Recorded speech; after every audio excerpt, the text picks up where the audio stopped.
In the name of Allah, the most beneficent, the most merciful. Assalamu alaikum. My name's Professor Muhammad Masood. Welcome to our channel, Easy English with Professor Muhammad Masood. आज की हमारी ये video active voice and passive voice के बारे में है।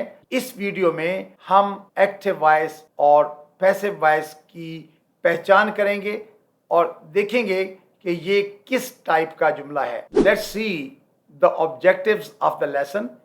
अब सबसे पहले हम ये देखते हैं इस वीडियो के हमारे ऑब्जेक्टिव्स क्या है। Number 1, what is the difference between active and passive voice. एक तो इस वीडियो का मकसद ये है कि तमाम व्यूअर्स को एक्टिव वॉइस और पैसिव वॉइस का डिफरेंस पता चल जाए। Number 2, identify examples of each sentence type, यानी कोई भी सेंटेंस हमारे सामने लिखा हुआ आए तो हम उसको आइडेंटिफाई कर लें कि ये एक्टिव वॉइस का सेंटेंस है या पैसिव वॉइस का सेंटेंस है। तो ये इस वीडियो के ऑब्जेक्टिव्स हैं। अच्छा, आइए अब सबसे पहले देखते हैं कैसे हमें पता चलेगा ये एक्टिव वॉइस का सेंटेंस है या पैसिव वॉइस का सेंटेंस है। If we know the doer, देखिए सबसे पहले ऊपर यानी हमने लिखा हुआ कि if we know the doer, doer कहते हैं काम करने वाले को, यानी जो सब्जेक्ट होता है वो डूअर होता है, क्योंकि कोई भी सेंटेंस जो होता है वो डूअर से स्टार्ट होता है, सब्जेक्ट से स्टार्ट होता है।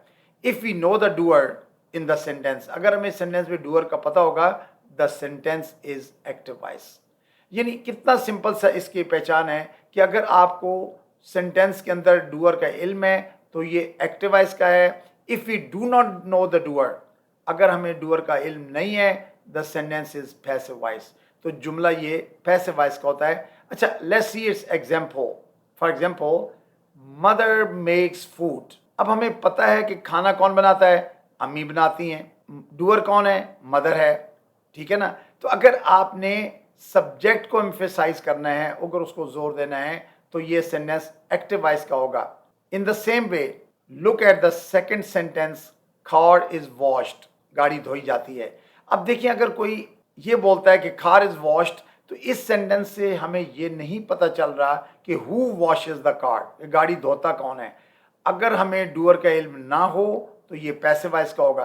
अच्छा, पैसिव वॉइस की एक तो ये भी बहुत बड़ी निशानी है कि we use third form of the verb in passive voice, यानी वर्ब की हमेशा थर्ड फॉर्म यूज होती है पैसिव वॉइस के अंदर, और उससे पहले कोई ना कोई हेल्पिंग वर्ब हमारे पास मौजूद होता है। इंग्लिश में तो ये इसकी निशानी है कि कोई भी टेंस हो, प्रेजेंट, पास्ट, फ्यूचर, कंटिन्यूअस, यानी वर्ब की थर्ड फॉर्म ही यूज होगी।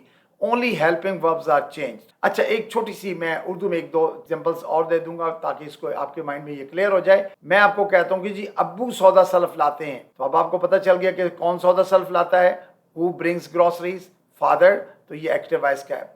या मैं अगर ये कह दूं कि भाई सौदा सल्फ तो हर हफ्ते लाया जाता है, इस सेंटेंस से कि सौदा सल्फ हर हफ्ते लाया जाता है, हमें ये नहीं पता चल रहा कौन लाता है, whether mother brings the groceries या फादर ब्रिंग्स द ग्रोसरीज या समबडी एल्स ब्रिंग्स। तो अगर हमें डूअर का इल्म ना हो तो ये पैसिव वॉइस का होगा, अगर हमें डूअर का पता होगा तो ये एक्टिव वॉइस का सेंटेंस होगा। आइए अब हम इसकी थोड़ी सी एग्जांपल्स और देख लेते हैं ताकि हमें एक्टिव वॉइस मजीद क्लियर हो जाए। In active voice, the subject of the sentence performs the action described by the verb. यानी वो काम जो वर्ब पर होता है, जो उसमें करने वाला होता है, उस काम में इल्म होता है। एग्जाम्पल्स इसकी जरा देखिएगा। Number 1, Ali help the poor.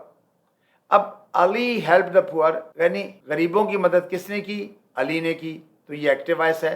Look at the second example, mother did the dishes. अम्मी ने बर्तन धोए, डू द डिशेस होता बर्तन धोना, तो मदर डिड द डिशेस, अम्मी ने बर्तन धोए। हमें पता है किसने धोए, mother, who did the dishes, mother did the dishes, तो ये एक्टिव वॉइस का है।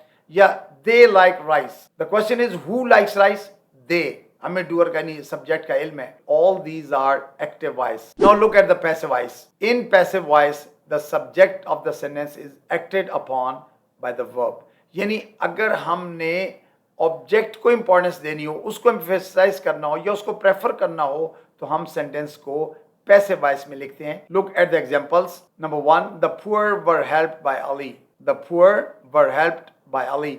अब देखें पैसिव वॉइस का यहाँ सब्जेक्ट, हमने जो ऑब्जेक्ट था उसको सब्जेक्ट की पोजीशन पे ले आए हैं, यानी उसको हमने प्रेफरेंस दे दी है, द पुअर वर हेल्प्ड, तो ये पैसिव वॉइस का हो गया। In the same way, the dishes were done by mother, अब हम इंपॉर्टेंस दे रहे हैं डिशेस को, एम्फेसाइज कर रहे हैं डिशेस को। द डिशेस वर डन यानी बर्तन धोए गए किसे, बाय मदर। लेकिन चूंकि ये जो एजेंट है इसका होना बहुत ज़्यादा इंपॉर्टेंट नहीं है, चूंकि एग्जाम के अंदर जब बच्चे कन्वर्ट करते हैं, जब हम आगे इसकी कन्वर्जन सीखेंगे, तब्दील करना एक्टिव वॉइस से पैसिव वॉइस या पैसिव वॉइस से एक्टिव वॉइस, तो उसमें हम इसको डिस्कस कर लेंगे। Look at the third example, rice is liked by them. अब देखिए राइस इज लाइक, क्या चीज पसंद की जाती है, राइस। इन तीनों सेंटेंसेस के अंदर देखिए, फर्स्ट में हेल्प्ड, सेकंड में डन और थर्ड में हमने लाइक्ड यूज किया, तो all these are passive voice. Now let's see the sentence के पैसिव वॉइस और एक्टिव वॉइस, यानी ये जो सेंटेंस हम पढ़ने लगे हैं ये पैसिव है और एक्टिव है। द पीपल रेज स्लोगन्स, यानी लोग नारे लगाते हैं। The question is who raise slogans, यानी कौन नारे लगाता है, द पीपल। हमें पता है ना डूअर का सब्जेक्ट का इल्म है, तो the sentence is active voice. Now look at this example, the children are taught English. The children यानी बच्चों को अंग्रेजी पढ़ाई जाती है। The children are taught English. Now look at the sentence and guess passive और एक्टिव। तो the question is who teaches English, English कौन पढ़ाता है। द चिल्ड्रन आर टॉट, बच्चों को तो पढ़ाया जाता है, लेकिन पढ़ाने वाला कौन है, वी डोंट नो, हमें नहीं इल्म। तो सेंटेंस इज पैसिव। तो ये पैसिव सेंटेंस है क्योंकि हमें डूअर का इल्म नहीं है। Now you have learn what is active voice and what's passive voice, यानी हमने सिर्फ इस वीडियो में एक्टिव वॉइस और पैसिव वॉइस की पहचान सीखी है। Now this is your turn. अब आप कमेंट सेक्शन में बताएंगे कि ये जो फर्स्ट 4 एग्जांपल्स दी हुई हैं, number 1 a driver drives a car. अगर एक्टिव वॉइस होगा तो 1 के आगे आप AV लिख देंगे, और अगर पैसिव वॉइस होगा तो PV लिखेंगे।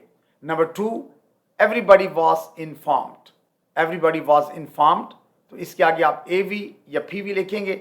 नंबर 3 मदर इज हेल्प्ड, तो आप बताएंगे एक्टिव वॉइस का है या पैसिव वॉइस का है। Number 4 sister stands by me. Comment section में आप लिखेंगे whether it's active voice or passive voice. So in this video हमने सिर्फ एक पॉइंट सीखा है, वो है आइडेंटिफिकेशन ऑफ एक्टिव वॉइस और पैसिव वॉइस। इसकी हमने पहचान सीख ली है। So in next videos I'll teach you how to change active voice into passive voice and passive voice into active voice, यानी इनका कन्वर्जन कैसे होता है, हम जुमलों को तब्दील कैसे करते हैं। You will learn in next videos. I think that's enough for today.